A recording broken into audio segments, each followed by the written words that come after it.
Hello everybody, welcome to our channel Expert Smart Classes and this is your CDP educator Kajol Sinha again here. So students हमने आपके साथ child development की एक series start की थी जिसमें हमने सीटेट के केवीएस के जितने भी चैप्टर्स होते हैं कॉमन चैप्टर उसमें जितने भी इंपॉर्टेंट कॉन्सेप्ट्स है वो हमने क्लियर आउट किए हैं, बहुत अच्छे से डिस्कशन किया है। If you have any kind of query और कोई भी डाउट है तो आप कमेंट सेक्शन में विदाउट हेजिटेशन पूछ सकते हैं। तो बच्चों आज का जो हमारा टॉपिक रहेगा that is teaching methods. Teaching methods यानी कि शिक्षण विधियां। देखो शिक्षण विधियां जो है बेसिकली ना, देखो पेडागोजी में भी ये काउंट हो जाता है और शिक्षण विधियों में से अक्सर क्वेश्चन पूछे जाते हैं और एग्जाम्पल्स के साथ। तो मेक श्योर कि आप एग्जाम्पल्स करें प्रॉपरली और किस तरीके से किसने कौन सा टीचिंग मेथड दिया था उसको हम प्रॉपरली आज करेंगे। So let's move towards the topic and teaching methods that is methods and their inventors. देखो आप नोट्स बनाइएगा प्रॉपर जिसमें कि आप first when you will make a table, एक साइड पे you can write down all the methods name, methods के name लिखिए और दूसरे साइड्स पे मेथड्स के इन्वेंटर के नेम लिखिए। यानी कि पूछा ऐसे ही जाता है कि किस मेथड को, किस विधि को किस इन्वेंटर ने दिया है। ऑल ओके, चलिए बढ़ते हैं फिर फर्स्ट मेथड की ओर, that is inductive and deductive method. यानी कि फर्स्ट इंडक्टिव मेथड आगमन एवं निगमन विधि। ठीक है, हम इसको क्या बोलते हैं? आगमन एवं निगमन विधि।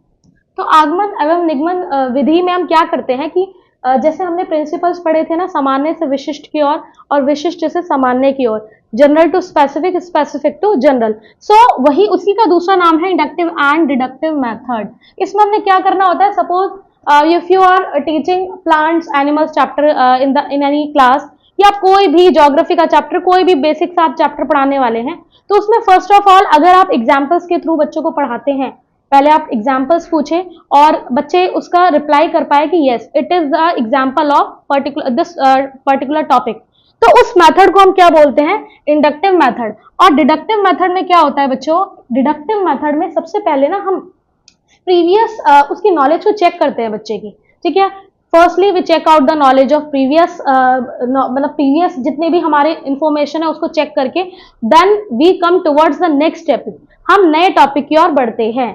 तो उसे हम क्या बोलते हैं? डिडक्टिव मेथड यानी कि निगमन विधि। Who was the inventor of this two methods? तो ध्यान रखना इन दोनों मेथड के इन्वेंटर कौन होंगे? अरिस्टोटल, अरस्तु। ठीक है, बहुत ही अच्छे एक जाने माने फिलोसफर रहे हैं ग्रीस के, ग्रीस कंट्री के। और वैसे भी अरिस्टोटल की काफी सारी डेफिनेशन एग्जाम में आती है तो आप उसको देख लीजिएगा। चलिए नेक्स्ट मेथड की ओर बढ़ते हैं, that is kindergarten method. Kindergarten विधि हिंदी में भी ऐसे ही आता है। अब किंडरगार्टन विधि बेसिकली है क्या? किंडरगार्टन विधि, देखिए किंडरगार्टन विधि क्या है? किंडरगार्टन विधि में जैसे स्कूल्स होते हैं ना, अब देखिए जितने भी स्कूल्स हैं आजकल के उसमें नर्सरी से स्टार्टिंग नहीं होती, प्ले वगैरह होता है। ठीक है, जूनियर सीनियर इस तरीके के प्ले क्लासेस होती है जिसमें बच्चे को मतलब अप्रोक्सीमेटली क्या सिखाया जाता है कि गेम्स खेलना, ये नहीं कि पहले ही उसको पढ़ना सिखाया जाता है। तो जितने भी बच्चे की एक्टिविटीज, बच्चे का फिजिकल ग्रोथ, उसको इंटरेस्ट डेवलप करना, उसके लिए एक्टिविटीज जनरेट करना, तो उस तरीके के स्कूल्स में जितनी भी एक्टिविटीज होती है वो किंडरगार्टन क्लासेस में होती है। तो ये बहुत पहले से जो है सजेस्टेड था और ये किसने सजेस्ट किया था? फ्रेडरिक फ्रोबेल ने। ठीक है, किसने सजेस्ट किया था? फ्रेडरिक फ्रोबेल ने। तो अच्छे से करके जाना कि kindergarten method was given bye Friedrich Froebel. Froebel के नाम से बहुत आता है ये मेथड, तो इसको हम बहुत अच्छे से कर लेते हैं। Next is play way method. Play way का मीन्स है खेल विधि। तो डियर स्टूडेंट्स, खेल विधि क्या होती है? देखो बच्चा जो होता है ना वो खेल के द्वारा समझने की कोशिश करता है। इवन एडल्ट लोग भी क्या करते हैं कि खेलना, मतलब खेल के थ्रू सीखना चाहते हैं। और स्पेशली बच्चे की तो एक मेंटालिटी, एक साइकोलॉजी बच्चे की होती है कि पहले हम उसको किसी चीज से प्ले करवाए, उसके बाद हम डायरेक्ट उसमें पहुंचे। अब आपने देखा होगा आजकल के जितने भी स्कूल्स है उसमें छोटे बच्चे को अगर एबीसीडी सिखानी है तो उसके लिए डिफरेंट काइंड के अब जो है गेम्स आ चुके हैं मार्केट्स में। तो उन एक्टिविटीज को रिलेट करके खेल के द्वारा, गेम्स के द्वारा बच्चे को सिखाया जाता है। ठीक है, तो I hope this all is clear to you. खेल विधि को किसने इन्वेंट किया था, इनका भी ध्यान रखेंगे। This is also given by Friedrich Froebel. अब फ्रेडरिक फ्रोबेल ने दो मेथड दिए थे बच्चों। ठीक है, याद रखना, the first one is kindergarten and the second one is playway method. अगर आपसे पूछा जाए कि फ्रेडरिक फ्रोबेल के अलावा हेनरी कॉल्डवेल कुक ने क्या किया है, देखो हेनरी कॉल्डवेल कुक, इन्होंने ना नाम देने का काम किया था। देखो ठीक है, एक चीज आ गई है, दिमाग में आ रही है, ओपिनियन आ रहा है, बेटर है, लेकिन उसका जो नेम सजेशन है, यानी कि उसको नेम दिया जाना, नामकरण करना, वो किसने किया था? Henry Caldwell cook. तो ध्यान रखेंगे, अगर पेपर में आता है the name play way method is given by home, तो आपको दिखना है हेनरी कॉल्डवेल कुक। और अगर ये आइडिया के सजेशन का पूछा जाता है कि who had suggested the idea, यानी कि किसने सजेस्ट किया है आइडिया को, तो आप अगर ये विधि को सजेस्ट करने की बात करें तो ये किसने दिया था? फ्रेडरिक फ्रोबेल ने। आई होप कोई भी डाउट नहीं होगा यहाँ पर। अब बढ़ते हैं आगे, फोर्थ मेथड के बारे में बात करेंगे, दैट इज ब्रेनस्टॉर्मिंग मेथड, बुद्धिशीलता की विधि। अच्छा, ब्रेनस्टॉर्मिंग, जैसे आजकल फोन में भी बहुत सारे गेम्स आए हुए हैं, ब्रेनस्टॉर्मिंग गेम्स के नाम से बहुत सारे गेम्स आते हैं। तो ब्रेनस्टॉर्मिंग मेथड क्या होता है कि जब हम सामने वाले को, जब हम कुछ सिखा रहे हैं और हम उनके ब्रेन को बूस्ट कर रहे हैं, मतलब उनकी जो लर्निंग स्किल्स है, उनका थिंकिंग का तरीका, क्रिटिकल थिंकिंग, उनको डिसीजन लेना, मतलब उनको सिखाना कि आप लाइफ में डिसीजंस कैसे ले सकते हैं, प्रॉब्लम सॉल्विंग मेथड्स के थ्रू सिखाना कि किसी भी प्रॉब्लम को कैसे सॉर्ट आउट किया जा सकता है। तो ये सारे जो मैंने अभी आपको पॉइंट्स बताए, ये किसके अंदर आ जाते हैं? ब्रेनस्टॉर्मिंग मेथड के अंदर। जैसे हिंदी में क्या कहते हैं? बुद्धिशील बनाना, यानी कि किसी बच्चे की मेंटल डेवलपमेंट में ग्रो करवाना, उसको क्रिटिकल थिंकिंग के लिए मजबूर करना। तो ये दिया गया है, who has given this theory, तो ये एलेक्स ऑप्सन ने दिया है। ठीक है, एलेक्स ऑसबर्न ने ये दिया है। आप ऑसबर्न करके, कई बार एग्जाम में आता है, तो आप ये वाला अच्छे से कर सकते हैं। कोई डाउट? अगर कोई डाउट है तो you can ask in comment section. Next is Dalton method. अब देखो, डाल्टन मेथड बहुत ज्यादा पूछा जाता है, कई बार जिन्होंने प्रीवियस ईयर सॉल्व किए हैं या जिन्होंने एग्जाम दिए हैं उनको पता होगा। डाल्टन मेथड एक्चुअली में क्या है, ये ना यूएस की एक सिटी है, ठीक है, यूएसए की, यूनाइटेड स्टेट्स ऑफ अमेरिका की एक सिटी है, जिसमें मतलब डाल्टन मेथड, मतलब मेथड का नेम ही डाल्टन इससे रखा गया क्योंकि ये सिटी में जनरेट हुई थी। ठीक है, और it was given bye Helen Parkhurst. ये किसने दिया था? हेलन पार्कहर्स्ट ने। पार्कहर्स्ट के नाम से काफी आ जाता है, तो आप याद रखेंगे कि Parkhurst has given the Dalton method, यानी कि कौन सा सिद्धांत? डाल्टन का सिद्धांत या डाल्टन की शिक्षण विधि दी गई है हेलन पार्कहर्स्ट के द्वारा। चलिए, बहुत बढ़िया, आगे चलते हैं। अब 6 मेथड की हम बात करेंगे, तो नंबर 6 पर है हमारा प्रोजेक्ट मेथड। देखिए, प्रोजेक्ट मेथड क्या होता है, जिसे हम हिंदी में कहते हैं परियोजना विधि। परियोजना बनाना, यानी कि जब भी आप सामने वाले को सिखाने जा रहे हैं तो एक प्रोजेक्ट तैयार करें। आजकल वैसे भी स्कूल्स में हर लेवल पे, क्लास 1 टू क्लास 12 और आगे भी कॉलेज लेवल पे भी सब कुछ प्रोजेक्ट्स के थ्रू चलता है, 20 मार्क्स का, वो सब अप्रोप्रिएट अलग अलग नंबर्स के अकॉर्डिंग होता है। तो प्रोजेक्ट का मतलब क्या होता है कि हम पहले क्या करा रहे हैं, बच्चे से एक्सपेरिमेंट करा रहे हैं, जो भी उसने सिलेबस पढ़ा है या जो भी आपने सीखा है उसको आप प्रैक्टिकली कैसे इन्वॉल्व करोगे, प्रैक्टिकली आप हाथों से और अपने दिमाग का यूज करके कैसे क्वेश्चन का आंसर करोगे, that is called what? Project method. ठीक है, तो परियोजना विधि अक्सर पूछा जाता है किसने दी है, वैसे विलियम हेल्थ किलपैट्रिक आता है, लेकिन आप किलपैट्रिक करके याद रख सकते हैं, बहुत बार एग्जाम में क्या आता है? किलपैट्रिक। तो ध्यान रखिएगा कि परियोजना विधि या project method was given bye वो किलपैट्रिक। ठीक है, WH किलपैट्रिक। अब 7th नंबर पे आते हैं। 7th है ह्यूरिस्टिक मेथड। अन्वेषण का मतलब वैसे हम कह सकते हैं डिस्कवरी करना या फिर खोज करना।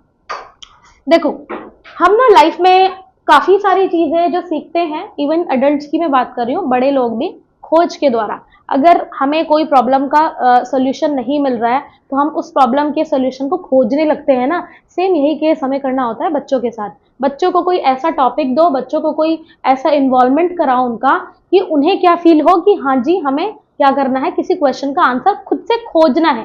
ठीक है, अक्सर क्या होता है सीनियर क्लासेस में टीचर्स कहते हैं कि आप ये क्वेश्चन लिख लीजिए और इसका आंसर आपको खुद फाइंड आउट करना है। तो उसे हम क्या बोलते हैं, बेसिकली वो जो आइडिया है वो होता है अन्वेषण विधि यानी खोज विधि का। बच्चा इसमें अपनी जो है डिफरेंट टाइप के आंसर्स डेवलप करेगा और उन आंसर्स के थ्रू वो क्या करेगा, खुद में क्रिटिकल थिंकिंग यानी कि अपने सोचने के, समझने के एक तरीके को बढ़ाना सीख जाएगा। तो this is called what? This is called heuristic method, या फिर हिंदी में बोले तो खोज विधि। चलिए, और इसको दिया किसने है, दिस वॉज सजेस्टेड या फिर this was given by Armstrong. ध्यान रखेंगे H.E. आर्मस्ट्रॉन्ग ने, वैसे आर्मस्ट्रॉन्ग करके आता है एग्जाम में ज्यादातर, तो आर्मस्ट्रॉन्ग ने ये विधि दी थी जिसका नाम क्या था, ह्यूरिस्टिक मेथड, अन्वेषण विधि। ठीक है, एक एक चीज को ना, जैसे आप मेथड्स पढ़ रहे हैं और on another side you are learning inventors name, तो आप क्या कर सकते हैं, इन्वेंटर और जितनी भी शिक्षण विधियां हैं उनको आप क्या करें, एक ही पेपर पे आप इसका प्रॉपर नोट्स बना ले, जैसे टेबल में बना हुआ है, तो आपको ना एग्जाम के टाइम रिवीजन में कोई प्रॉब्लम नहीं आएगी। ठीक है, चलिए अब बात करते हैं माइक्रो टीचिंग। देखिए माइक्रो टीचिंग क्या होती है, इस पे आते हैं अभी। माइक्रो का मीन्स क्या होता है, आपने पढ़ा होगा ना अपनी बीएड और बीटीसी में, माइक्रो मीन्स सूक्ष्म।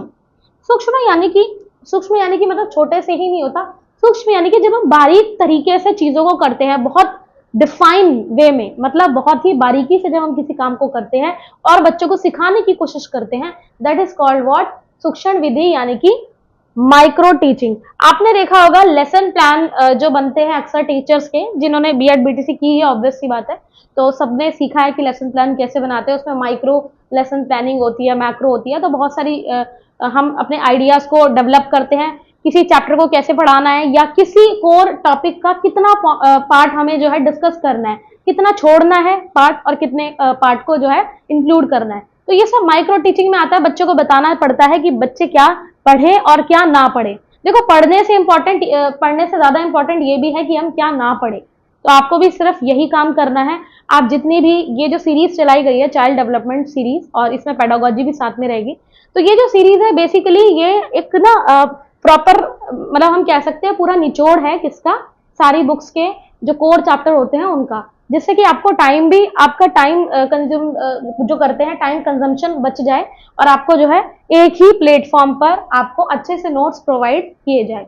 तो बढ़ते हैं, चलिए आगे बात करेंगे पॉइंट नंबर 9 यानी कि 9 टीचिंग मेथड।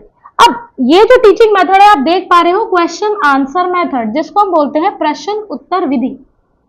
प्रश्न उत्तर विधि ना बहुत फेमस है, और आज के टाइम में ना, आज का जितना भी मॉडर्न वे में टीचिंग हो रही है, तो मॉडर्न टीचिंग में हमेशा जब भी चैप्टर स्टार्ट किया जाता है तो सबसे पहले ना टीचर ट्राई करता है, ही और she always try to find the previous knowledge. और हम कैसे ट्राई करते हैं, टीचर कैसे ट्राई करेगा, बच्चों से पहले कुछ क्वेश्चंस पूछेगा, कुछ क्वेश्चन आंसर उस पर्टिकुलर टॉपिक से रिलेटेड, जिसको हम क्या बोलते हैं, प्रश्न उत्तर विधि। बच्चा जब आंसर करता है इस विधि में, तो टीचर को यह पता लग जाता है कि बच्चे को कितनी, उसकी समझ कितनी है या उसको किस टॉपिक से पढ़ाना है हमें। ठीक है, तो उसी से हम बच्चे के ब्रेन का क्या कर सकते हैं, एनालाइज कर सकते हैं।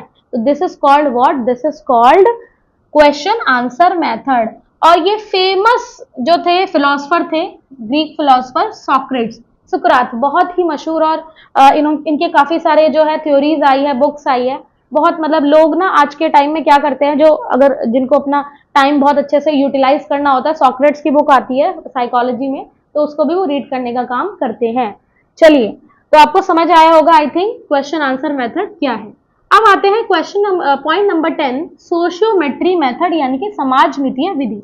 देखो सोशियोमेट्री मेथड यानी कि समाजमितीय विधि क्या होती है, कभी कभी हम बहुत सारी चीजें ना सोसाइटी से सीखने की कोशिश करते हैं, और बच्चों के जो भी हमें पढ़ाना होता है, तो कुछ चीजें ऐसी होती है जो हमें सोशलाइजेशन के थ्रू, सोसाइटी के थ्रू बच्चों को बतानी पड़ती है। जैसे कि सपोज दैट कि बच्चा जिस भी सोसाइटी में रहता है ना, उसके बहुत सारे गुण, बहुत सारे उसके ट्रेड्स, वहाँ के रूल्स बच्चे पे इनकलकेट हो जाते हैं, बच्चे पे आ जाते हैं। ठीक है, तो सोसाइटी से बच्चा जब सीखता है तो that is called what, sociometry method, समाजमितीय विधि।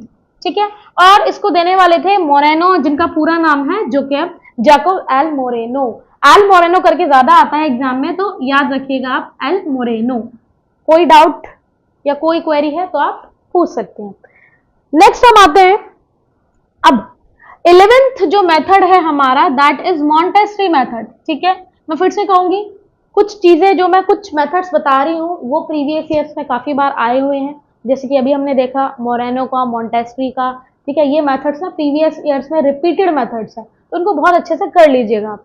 चलिए, मॉन्टेसरी विधि, मॉन्टेसरी, ये बेसिकली ना, ये मॉन्टेसरी जो मेथड है ये एक लेडी के द्वारा गिवन था, और उन लेडी का नाम क्या था, उन लेडी का नाम था डॉक्टर मारिया मॉन्टेसरी। ठीक है। मारिया मॉन्टेसरी ने ये जो मेथड दिया था, बेसिकली ये मेथड थोड़ा सा किंडरगार्टन और खेल विधि से थोड़ा इंटरकनेक्टेड है। तो ये आजकल के टाइम में छोटे बच्चों पर बहुत अच्छा, मतलब एक अच्छा मेथड है अगर बच्चों को हम डेवलप करवाना चाहे, स्पेशली अर्ली एज में। ठीक है। Next one is programmed learning method, अभिक्रमित अध्ययन विधि। प्रोग्राम्ड लर्निंग का मतलब ये होता है कि आप जब भी कोई टॉपिक पढ़ाने जा रहे हैं तो उसके पीछे आपकी प्रोग्रामिंग अच्छी होनी चाहिए। मतलब कि किस टॉपिक में हमें कितना पढ़ाना है, हमें किस बच्चे के मतलब उसके लेवल को देखकर, उसकी एज को देखकर हमें कितना उसको इम्पार्ट करनी है नॉलेज, उतना उसे ही हम क्या बोलते हैं, प्रोग्राम लर्निंग मेथड। और ये दिया था बीएफ स्किनर ने। देखो बीएफ जो स्किनर है, एक्चुअली स्किनर के बारे में तो मुझे ज्यादा बताने की नीड नहीं है, अपने अपनी सॉरी, आपने अपनी बीएड बीटीसी में बहुत अच्छे से पढ़ा हुआ है स्किनर के बारे में, जिन्होंने रैट पर अपनी पूरा जो है एक्सपेरिमेंट किया था। तो इस तरीके के स्किनर हो गए या अलग पाउला, थॉर्नडाइक, ये सब बिहेवियर पे एक्चुअली काम कर चुके हैं, तो वही है ये बीएफ स्किनर।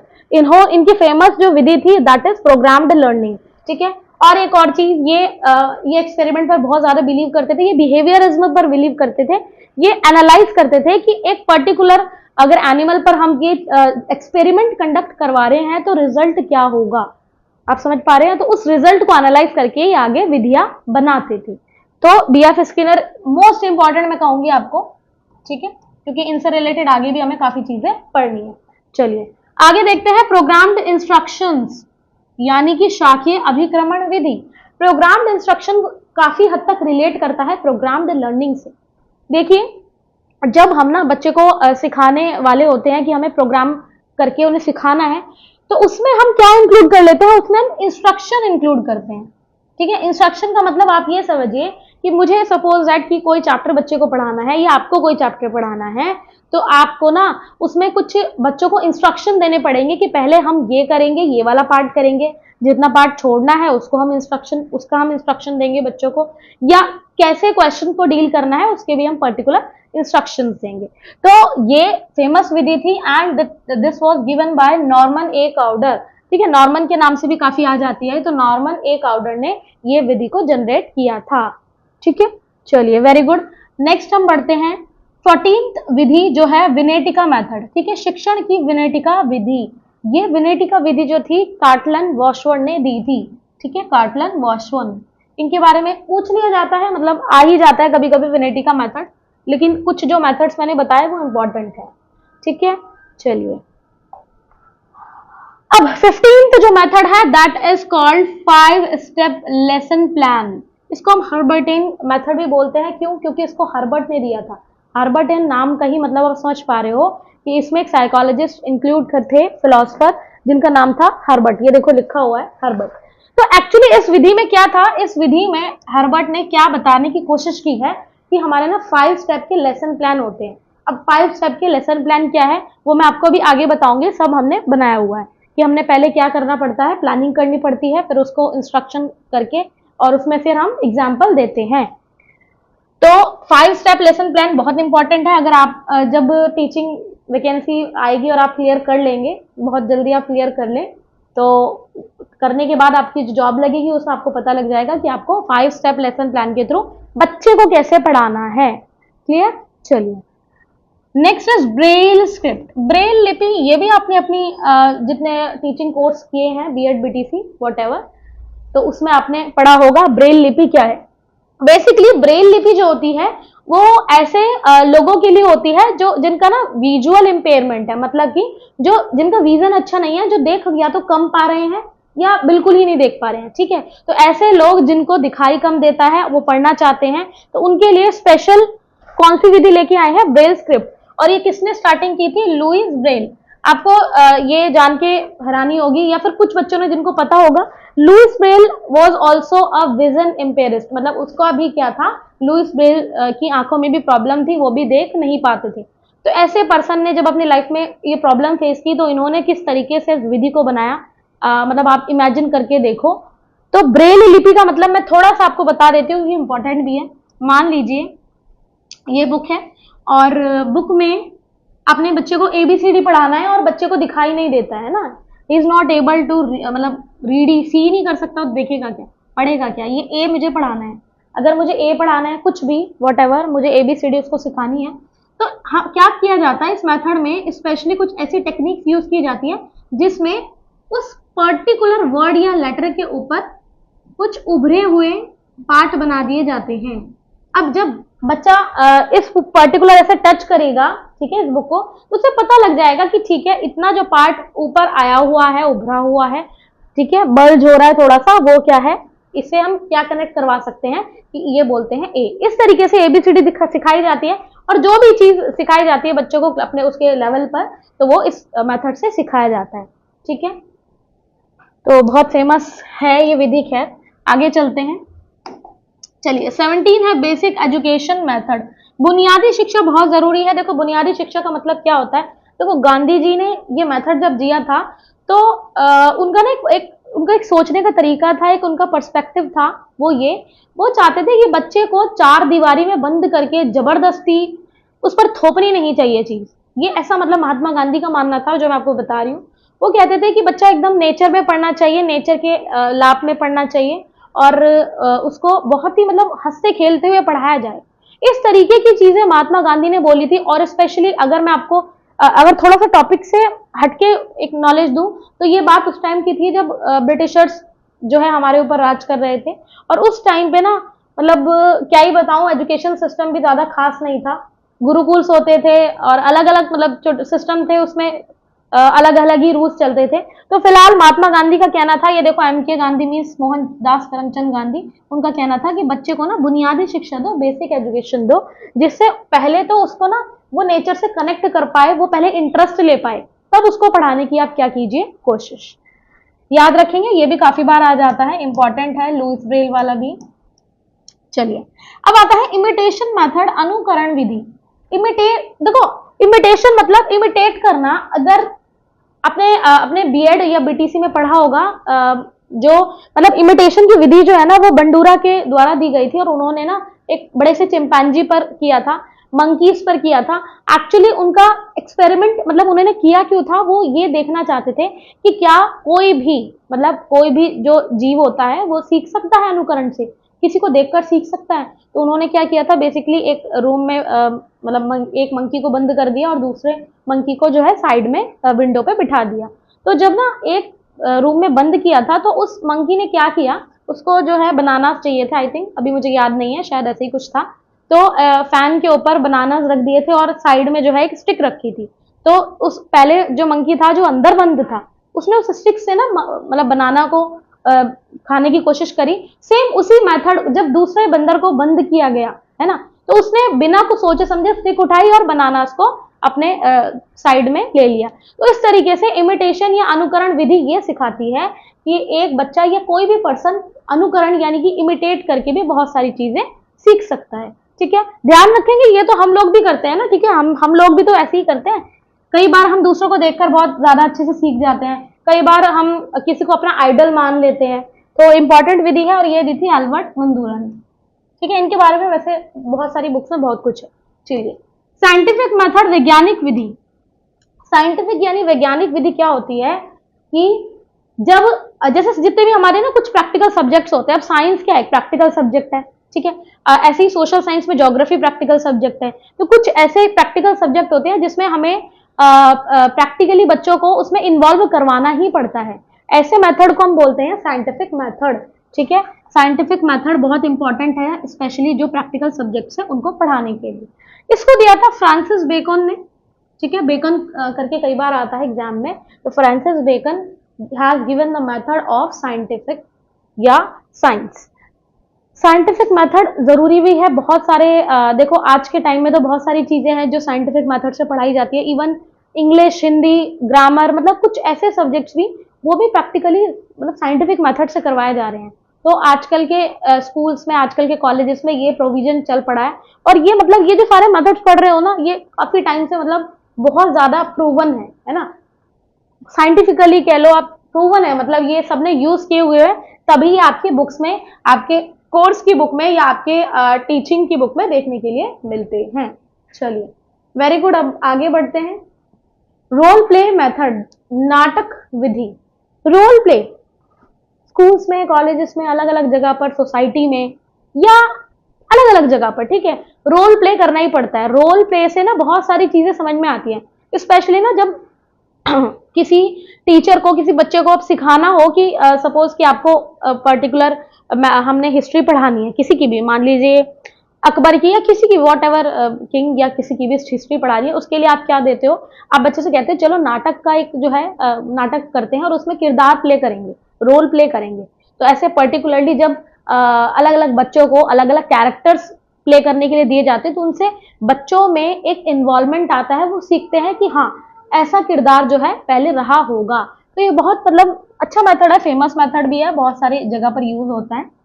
इसको हम दिया किसने था, ये जैकोब एल मोरेने ने, ठीक है, ध्यान रखना मोरेने ने 2 मेथड्स दिए थे और जिसमें रोल प्ले मेथड भी आता है, नाटकीय विधि। चलिए आगे बढ़ते हैं। चलिए अब आप क्वेश्चन का आंसर कर पाएंगे आई होप, ठीक है। अब इसमें क्या है, क्वेश्चन नंबर 1, वेट,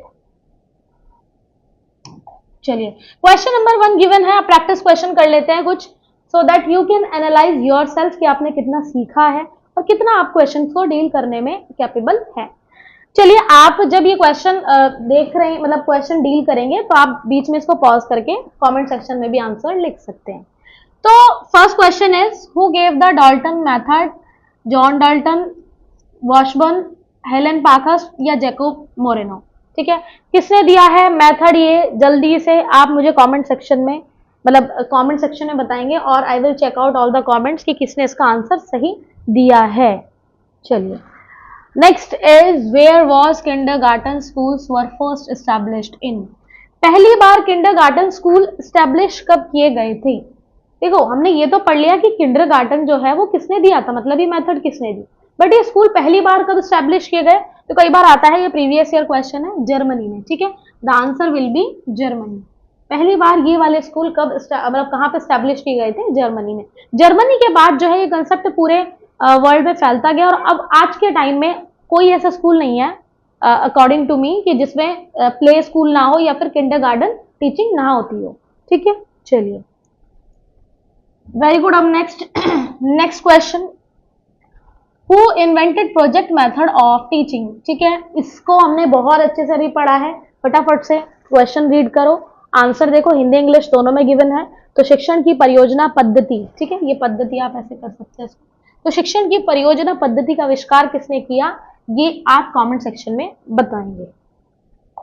चलिए, who give question answer method, ठीक है, बहुत ही फेमस क्वेश्चन आंसर मेथड किसने दिया था, ये भी आप मुझे कमेंट सेक्शन में बताएंगे। प्लेटो ने, सॉक्रेट्स, देखो प्लेटो तो हमने पढ़ा ही नहीं है, ठीक है, सॉक्रेट्स ने दिया था, एरिस्टोटल या मारिया मॉन्टेस्री, और एक और चीज, मारिया मॉन्टेस्री का मेथड क्या था वो भी बताएंगे आप। चलिए आते हैं question number 5, who gave the brainstorming method, brainstorming method यानी कि मंथन विधि, मंथन विधि यानी कि जो हमारी क्रिटिकल थिंकिंग यानी कि हमारी सोचने समझने की क्षमता को इंक्रीज करती है, हमारे हम डिसीजन लेने में कितने सक्षम है, कितने हम उसको कैपेबल है डील कर पाने में, उस विधि को हमने बोला था क्या, ब्रेनस्टॉर्मिंग मेथड। तो इसका आंसर भी आप मुझे कमेंट सेक्शन में बताएंगे। ये क्वेश्चंस डील करते रहिए क्योंकि क्वेश्चन आंसर बहुत इंपॉर्टेंट है, without PYQ you are not capable to crack the exam. ध्यान रखना, सिर्फ और सिर्फ थ्योरी करके आप एग्जाम क्रैक नहीं कर पाएंगे। चलिए अब बात करते हैं, who introduce the 5 step lesson plan, 5 step यानी 5 चरणों की योजना, ठीक है, आप यहाँ पे 5 चरण लिख सकते हैं, ठीक है, 5 चरणों की योजना किसने शुरू की थी, तो 5 चरणों की योजना किसने शुरू की थी ये भी आप मुझे बताएंगे कमेंट सेक्शन में। Important question, one of the important question.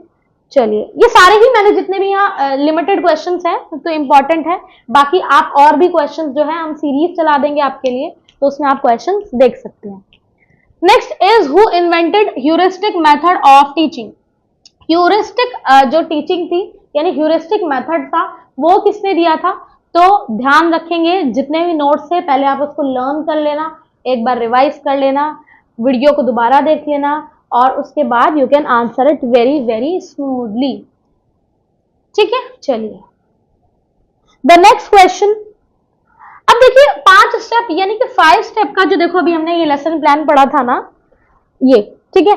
तो इसमें 5 स्टेप में कभी कभी देखो आप एजर्शन और स्टेटमेंट वाले जो क्वेश्चन होते हैं ना, जिसमें हमने क्या है प्रूव करना होता है क्या ये सत्य है, कितने सत्य हैं, कितने गलत हैं, तो इस टाइप से क्वेश्चंस आ जाते हैं। पहला हमें ना क्या करनी पड़ती है लेसन प्लान के लिए, प्रिपरेशन। सबसे पहले तो आप सोचोगे ना कि प्रिपेयर करोगे माइंड में कि क्या हो सकता है, यानी कि जो मैं चैप्टर पढ़ा रहा हूं उसमें मुझे कैसे कैसे क्या क्या प्रिपेयर करना है, मुझे क्या दिखाना है, क्या पढ़ाना है। Is that clear? दूसरा होता है प्रेजेंटेशन, कि अब मैं सोचूंगी कि प्रेजेंट कैसे किया जाए। देखो सबसे पहले अपने माइंड में मैंने प्रिपेयर कर लिया या एक बेसिक नोट्स बना लिए, उसके बाद मैं सोचूंगी कि अब मुझे प्रेजेंट करना है, यानी सामने वाले को या बच्चे को प्रेजेंट कैसे किया जाए। प्रेजेंट करने के लिए सबसे पहले मुझे एसोसिएट करवाना पड़ेगा। एसोसिएशन मतलब समायोजित, सभी टॉपिक्स को अरेंज करना पड़ेगा कि कौन सा टॉपिक किससे रिलेटेड है, या क्या बेस्ट एग्जाम्पल किस टॉपिक के साथ सूट करता है। ठीक है, तो ये थर्ड प्रोसेस है हमारा, that is called what, association. उसके बाद जो नेक्स्ट स्टेप हम आगे बढ़ते हैं वो है जनरलाइजेशन, सामान्यकरण। ठीक है, हम इसको क्या बोल सकते हैं, सामान्यकरण। अब सामान्यकरण, किसी भी चीज को ना सामान्य बनाना पड़ता है, जनरल बनाना पड़ता है। अपने आप में हर टॉपिक क्या होता है, देखो बच्चे के लिए तो सारे टॉपिक नए हैं, ठीक है, बच्चे के लिए सारे टॉपिक जब नए हैं और उसमें से तो कुछ ऐसे टॉपिक है जो बहुत ही पर्टिकुलर है, बहुत ही प्रैक्टिकल है, टफ है बच्चे के लिए, तो उसके लिए पहले आप क्या करते हो, उस टॉपिक को सामान्यकरण जनरलाइज करोगे ना, है ना। आप प्लांट्स पढ़ा रहे हो या आप क्लास 10th में या क्लास 12th में, क्लास 10 में जैसे एक चैप्टर आता है बायो में, तो आप फ्लावर्स के रिलेटेड बताना चाहते हो, फ्लावर्स के डिफरेंट पार्ट्स के बारे में, तो सबसे पहले आप उसको जनरलाइज कराओ। आप पूरे फ्लावर्स के बारे में बताकर उसमें आप डिफरेंट डिफरेंट उसके पर्पस बताएंगे, क्या काम है, तब आप उसको क्या करेंगे, सामान्य सॉरी सामान्य बनाएंगे। इसे हम क्या बोलते हैं, जनरलाइजेशन। उसके बाद आता है एप्लीकेशन। अब आपने जब ये चारों स्टेप्स कंप्लीट कर लिए हैं, यानी कि आपने क्या किया, पहले प्रिपेयर किया, फिर उसको प्रेजेंट किया, फिर उसको एसोसिएट यानी समायोजित किया, फिर उसको जनरलाइज यानी कि बच्चों के पढ़ाने योग्य बनाया। अब फाइनली आप उसको अप्लाई करने वाले हो, और अप्लाई किस पे करोगे आप, बच्चों पर या फिर जिसको आप पढ़ा रहे हो। Is that clear? तो एप्लीकेशन जो है वो हमारा लास्ट प्रोसेस होता है। असर्शन और रीजन वाले जितने भी क्वेश्चन हैं, जिसमें स्टेटमेंट वाइज पूछा जाता है कि क्या स्टेटमेंट 1 करेक्ट है, 2 करेक्ट नहीं है, इस तरीके से जो आता है, तो उसमें ना बहुत सारे लोग जो है बहुत कंफ्यूज हो जाते हैं। जब तक आपको ये 5 स्टेप्स पता नहीं होंगे, यू कांट आंसर। इसमें स्टेप्स में ना गड़बड़ी करता है, ऑर्डर को जो है अलग अलग सीक्वेंस में वो दे देगा। क्लियर? चलिए, वेरी गुड, वेरी नाइस, आगे बढ़ते हैं। अब इसी बात पे चलिए नेक्स्ट क्वेश्चन पे आते हैं। Who give inductive method? अभी पढ़ा था ना हमने इंडक्टिव मेथड, फटाफट से आंसर करिएगा कमेंट सेक्शन में। चलिए, next is programmed learning method. Programme learning method चारों में कौन सा ऑप्शन है? आंसर को ना एलिमिनेट करना सीखो, ऑप्शंस को, ठीक है, कि क्या हो सकता है। माइक्रो टीचिंग किसने दी थी? ठीक है, एलन ने दी थी, जैकोब ने, बीके पासी, एडवर्ड टिचनर। तो चारों में से क्या सही है, उसके लिए आप वापस से वीडियो देखेंगे। नोट्स आपने बनाए हो तो अच्छी बात है, नहीं बनाए हो तो दोबारा वीडियो पे आप पीछे जाए, उसको पूरा रिवाइंड करें, नोट्स बनाए, उसके बाद क्वेश्चन आंसर करें।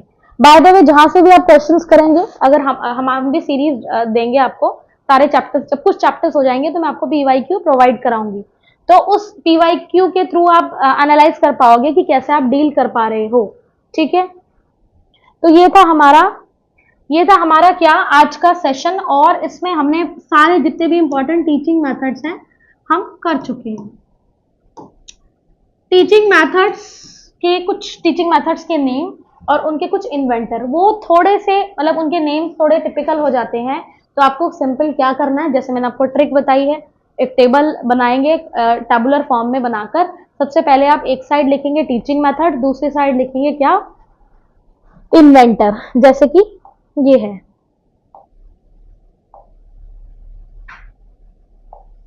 ठीक है, इस तरीके से आप टेबल बना लीजिएगा।